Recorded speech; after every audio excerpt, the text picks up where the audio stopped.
Hello guys to welcome. मैं आज बोलना चाहेंगे तो हम बिहार से हैं, मुंगेर जिला खड़गपुर।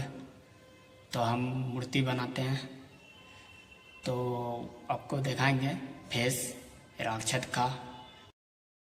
यह है राक्षस का फेस, आप देख सकते हैं। दुर्गा माँ का सर, छोटा दुर्गा जी का फेस साइज पे बनता है मूर्ति। सरस्वती जी का, सरस्वती माता का फेस है, तो ऐसे डिजाइन बनता है हर तरह का। शंकर भगवान का, यह है शंकर भगवान का फेस है सारा।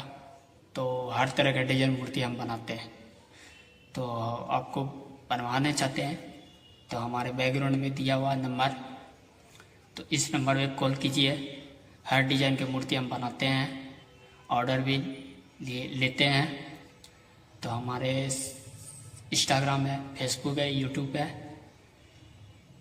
चैनल मेरा बना हुआ है।